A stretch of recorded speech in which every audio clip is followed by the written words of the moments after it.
good to be back, guys. Hey. Great to be here. Strange that Nice. we're sitting 10 years removed from that game. Man, listen, time flew. Yeah. Flew by. Yeah. I mean, to sit here and say it's been already 10 years is crazy. Our kids are getting older. Everybody's moving on. Yep. And we're kind of the has-been old guys now coming back. But one of the things that Coach Coughlin, starting in that 2011 season, talked about was finish. Finish, finish, finish. You know, the start of that training camp, a lot of discussion was made about Eli's comments. Remember, he was on the Michael Kay show during training camp, and he asked him if he was elite. Is Eli Manning an elite quarterback? Are you a top 5, top 10 quarterback? Yeah, I think I am. Are you in the Tom Brady class? Yeah, I mean, I consider myself in that class. What do you expect for somebody to say in that position, and especially as a quarterback? You want somebody that has that type of moxie, that swag, that competitive edge. Like, I am top 5. So we start the 2011 season, start off the season 1-1, week 3, go to Philadelphia, and there is the emergence of Victor Cruz. Manning back to throw, zips one left, caught by Cruz, runs out of a tackle to the 40, up to midfield, makes another man miss to the 45, down the left sideline. There goes Cruz, 20, 15, 10, 5, touchdown Giants, 74 yards. He played phenomenal, and nothing better than to go into Philly, get a win, have him emerge, and it was such a big game for him. And he's such a great person, and brought so much energy to our team. Anyone that knows me, my family knows me, that are Eagles fans, I don't like Philadelphia. So to go ahead and have that happen, I couldn't have been happier for him. Yeah, and one of the games that really stood out to me, going on the road to New England, they won 31 straight home games during the regular season there. To have players emerge, especially in the fourth quarter drive like we had, as you remember, Mario scored in the back of the end zone on the fade. They come back, Gronkowski has the touchdown, and we're back to another 2-minute drive. And listen, you know they wanted to beat us badly. Oh, yeah. Without a doubt. And 4 years removed, they still wanted to kick our ass that day. But you have to think that it planted a little seed of doubt in their mind when we played in the Super Bowl that said, these guys are battle tested, right? They're not going to quit. And Manning with 2 fourth quarter touchdown passes, and the Giants beat New England 24-20. And to continue with the season, I think about week 14, going to Dallas, must-win game in order for us to even compete for the division and make the playoffs. Do you guys remember we were down 12 points with only 6 minutes left in the fourth quarter of that game? Yeah. I still can't believe the turnaround. I can remember Ballard making the touchdown catch to get us back into it. Manning takes a low snap. It's back to throw. He looks middle. He throws middle to the goal line. Touchdown, Jake Ballard. And then I'll never forget the missed throw, Romo to Austin. Miles Austin. Romo back, lobs one right. Austin can't get it. We all kind of looked at each other like, yep, they messed up. That was a chance, right? Yeah. Here we go. We're going to score. 2nd and goal at the 1 for the lead. A minute to go. Handoff Jacobs. He runs right, follows his blockers to the goal line. Touchdown Giants. That didn't surprise us at all to be able to go down there and get that touchdown. And to go along with that, the JPP block. Snap is good again. Kick on its way, and it's blocked! Blocked by the Giants! And it bounds into the end zone and through the back of the end zone, and the Giants will win it! All right, we got to get into Christmas Eve as the road team up against the New York Jets, blocking our banners before we walked in, all the Super Bowl logos and everything. As a Super Bowl winner, that go ahead and have somebody from across town that doesn't even practice in the stadium, even inhabit really New Jersey as a whole, to go ahead and say that we're a little brother, and to be on the opposite sideline, I'm like, what? Manning back to throw. Looks, throws one to the right, completes it to the right for a first down, and running out of a tackle down the right sideline is Victor Cruz. Chased by Smith, hurdles over him to the 30, to the 20, to the 10, to the 5. Touchdown Giants, 99 yards.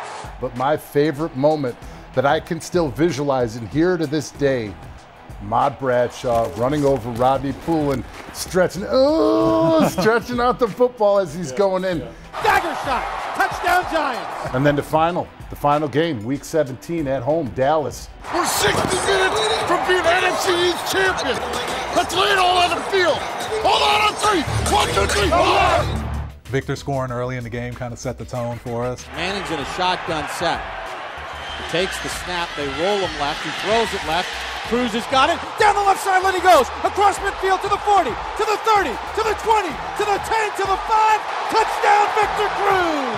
74 yards, and he's done it again! We weren't losing that game. No. We were all No battle chance. tested. We were not losing that game. The New York Giants are the NFC East champions. First playoff game in MetLife Stadium.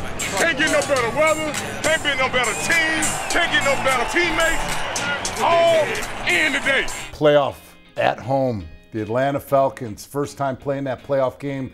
I'll never forget running out, the white towels flying, everybody into that game. And the thing that I remember is the preparation that we had to have as an offensive line, because we knew in order to make a postseason run, we need to run the football and we need to run it well, especially up against Matt Ryan and that offense. Yeah, we struggled all year to do it. And I think, you know, people looked at us like guys who had played, been on the team, saying, what's wrong? But I think, you know, we're trying to build continuity. It's just not something that just you can do immediately. So it just took time to develop. And, you know, we had some injuries throughout the year, guys in and out. But to get a rushing game over 100 yards, get that monkey off our back at the right time. Definitely an exciting game. I remember Brandon had a couple big runs. Ahmad ran hard. And then obviously we had some explosive plays in the pass game. Hakeem. Manning out of the gun, Bradshaw to his left. Takes the snap, he's back to throw. Steps up over the middle, Nix wide open at the 40. 45, runs through a tackle. There goes Nix, gallops over another. He's going to score. 20, 10, 5, touchdown Giants. Hakeem down the middle, spins out, doing the dirty bird in the end zone. Obviously, the 2 4th-and-1 stops by the defense. Here comes Ryan to the line, 4th and inches. Empty backfield, Jones in motion. Ryan's going to keep it. He got stopped, he didn't get there. Second time today, they've been stopped on 4th and inches by the Big Blue defense. The New York Giants are on to the divisional round and a trip to Green Bay against the Packers. But once again, being able to run the football and control that entire game at the line of scrimmage gave us confidence going into the Green Bay game the following week in Lambeau. But Double D, before we even get to that one, still in the Atlantic, and I want to circle back to this because this has been on my shoulder for a while. It's been on my shoulder for a while, just a little while, right? So we finally run the ball, okay, and we're doing great. John Abraham, great defensive end for years, jumping the count every damn time, and I'm like, okay, what are we gonna do here, right? So I'm up fighting my behind off, right? Go ahead, I pull my groin. That's right. So I tell Gilbride, listen. Legs kind of messed up, you know. Let's try not to run this way. I can cut off, great, but you were wrapped up too. Wrapped up. Yeah. I mean, man, listen. Yeah. So what happens? Next play, 34 Bob, and I just look at the sideline like, really? I remember that. I just said this. No words, just a look. I just. Is that the game where you heard it and the trainers came out and you spelled out growing for him? No. Was that G-R? Well, I had to spell it for him because they asked me, well, is it your ankle? Is it your knee? I'm like, groin. I know my body parts. Green Bay game, back to the Green Bay game. New York playoff football is on the air as the Giants take on the Green Bay Packers. We've all played there. We've all been familiar with that atmosphere, especially when you're talking about the playoffs. There were just so many memorable plays in that game. Takes the snap, he's back to throw. Fastball over the middle, caught inside Packer territory. Nix runs out of a tackle. He's to the 35, 30, 20, 15, 10, 5, touchdown Giants. Manning back, steps up, heaves one down the middle of the field into the end zone, and Nix makes the catch for the touchdown. He went up with the big hands and caught it on the Hail Mary on the final play of the half. But in order, once again, for us to get it done, we had to run the football and had to have key plays. Handoff Jacobs, cuts back to the right. Jacobs turns the corner at the 10. He's to the 5, to the goal line, touchdown Giants. And that 14-yard run most likely has sent the Giants to San Francisco and the NFC Championship game. And then the following week, off the Candlestick to play the San Francisco 49ers.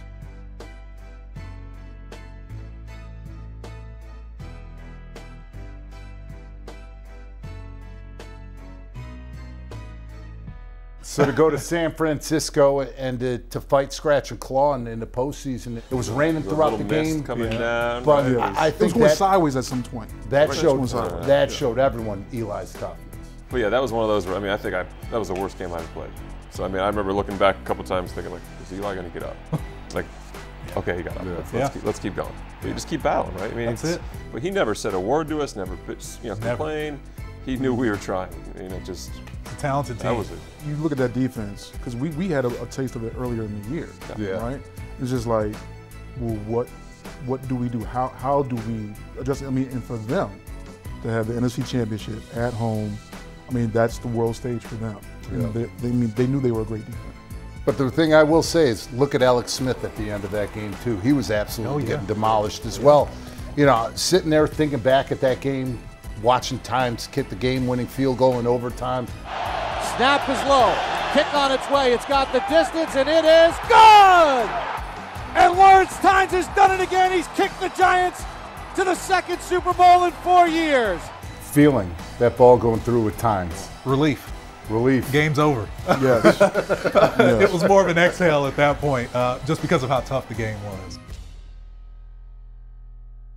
So the game, we got to talk about the game. New York Giants football is on the air from high atop Lucas Oil Stadium in Indianapolis.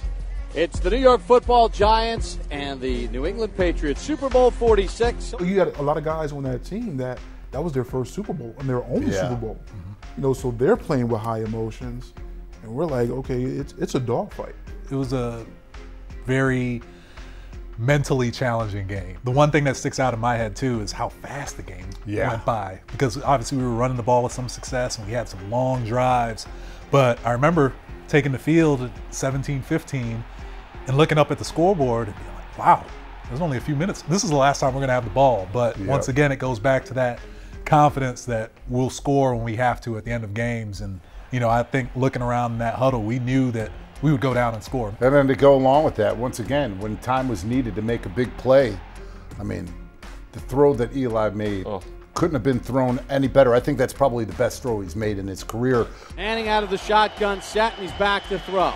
Climbs the pocket, deep ball down the left sideline, and it's going to be caught. Was he inbounds? Yes! Manningham on the sideline. But to Mario, to be able to come down with that catch, people are like, oh, are you surprised? You remember in practice how many times they sat there and just continued to drill it that upcoming week, getting ready for it? We knew that we would get down there and get the points needed to win the game. Hand off Bradshaw, he runs up the middle, and he falls into the end zone for the touchdown. He thought about stopping. Talk about the unenthusiastic touchdown celebration when the ball falls in. We're all sitting there like looking at each other. Nobody's celebrating. We're like, I think I turned my back on him. he tried not to score, We right? just took the lead in the Super Bowl here, and here we are just like kind of looking like, what just happened? Well, I was in shock too because Brandon Spikes was coming downhill all game, so I go up on a combination and he doesn't hit me. And something's not right. What the hell's going on? Like, this is you're the just sitting there hardest waiting, hitting linebacker in the league. And Ahmad tries to stop, and I'm just like, okay, he scored. I'm just like, it was a surreal moment. That was one of the most shocking things about it. But then, on the flip side, when you sit there and you look at the clock and they get the football back, I'll never forget just sitting there watching them move the football. And obviously, you go, come on, defense, just come away with a big play. Come on, do something here. And they got pressure on them. I was confident that they'd get the job done, but when you look at the other side and you see the personnel that they have, you realize that there's never a confident moment until the clock's at 0. And I didn't even see the last play. I saw the ball go up in the air. I didn't leave the bench, and I lost sight of it. And basically, I just listened for the crowd. So that was the way it ended for me. Yep. Brady's back. Brady's under pressure. Brady's chased. Brady heaves one down the middle of the field. And when that last ball was thrown, I'm kneeling with Aaron Ross. And I'm praying with it. We're doing this on the sidelines, and it seemed like the ball was up there forever. It hung. It hung. Into the end zone, a jump ball, and it's incomplete. And the ball game's over. And the Giants have won Super Bowl 46. When that clock went down, I mean, the excitement, just the feeling of winning our second one. Yep. And collectively, you realize and you recognize like just how fleeting those moments are, right? So you have some guys that play for 13, 14, 15 years. They never win one. And we were fortunate enough to win 2. Yeah. And we happened to do it against the same team twice. Yeah. Like, wow. Like, how often does that happen? Yeah. It was great. I mean, the first one I got off the field as quickly as I could because I wanted to celebrate. The second one, I was the last guy. I mean, I was shaving in the locker room. I had that awful red beard. I was just shaving it off. It was terrible. But I wanted to savor every moment. Like, my family was they were the last ones on the field, and you like to think you get back, but it's just not easy. You never know. I remember, one of the greatest feelings, holding the Lombardi Trophy in one hand and Addison in the other. Yeah. That's when you realize it's not just about you, it's about your family and what it means to them. It's the journey, right? That's what was most special about it, and the fact that our path wasn't easy. We had to scratch, claw for every single thing. And there were times where it was dim, it was bleak, right? Yeah. But there was still just that glimmer of hope. And, fortunate for us, it was everybody in that locker room still dialed in and believed that we could achieve what we ended up doing. We started this season off with a theme. The theme was finish. This is an incredible finish to an amazing season. And one of the big things that we've got to talk about when we talk about the 2011 season is Coach Coughlin. I mean, middle of the season, he was once again on the hot seat, but we fought our way and scratched our way out of it. Always had that message that we needed to. I can remember him saying, good teams become great teams when they trust one another and sacrifice the me for the we. Good teams become great teams when their members trust each other enough to surrender the me for the we. And then to have the meeting where he told us before the Super Bowl he loved it. I am so very, very proud of this football team. And I am man enough to tell you guys that I love you. He shouldn't have needed the second Super Bowl, to validate how good of a coach he was, but I think that did. I think that did. I think he's loved in this area, and he's, I know to this day he's still missed. Do we have to talk about the ritual that year of riding the streak of certain fast food chains? It's just funny, like the kick on nutrition, right? Like, if they knew what we ate weekly. Well, we were a little superstitious, though. We were, if we won a game with a certain thing, we had to stay with it. Let's be completely honest, okay? Some people 100 nuggets every Thursday. I did not eat 100 nuggets, okay? Because I was always the one who didn't partake because I always had to weigh in. So every Thursday, whether it be Five Guys, McDonald's, whatever. Hey, Reem, you want something? No, I cannot eat because I have to weigh in. As you can tell, everyone here is pretty svelte, and I'm wearing dark colors purposefully because I am not, okay? I've been 300 pounds since I was probably like 15 years old, okay? It's never going to change. It's not going to happen, all right? Let's leave it there. Reason why I play offensive line, right? So the food rituals, and I'm just sitting there, they're eating all this delicious food, we're watching film, I'm like, hey, you want a nugget? No. This is going on the whole friggin' year. Why are you offering me food? I have to weigh in. No, I don't want it. No. He's not emotional about it anymore. No. I'm not emotional, but you're sitting there, oh yeah, go ahead eat it. Because I'm always the one sitting there with the Tiger Balm. I'm putting on all the sweatshirts. I'm literally dressed like it's 30 below zero and it's still friggin' summertime outside because I have to sweat all this weight off to go ahead and weigh in just so I can eat a regular meal. And what do? The food rituals. Oh yeah, this week is Five Guys. Got to stick with the winners. Every Thursday, TC would walk down the hallway. He could smell it. What is that? Who the hell's ordering? Where's the food coming from? And he'd come in our room and we'd all hide the burgers. You remember everything about the season, whether it's the preseason, the ups, the downs, the locker room, how you felt, the wins, the losses. It's truly special.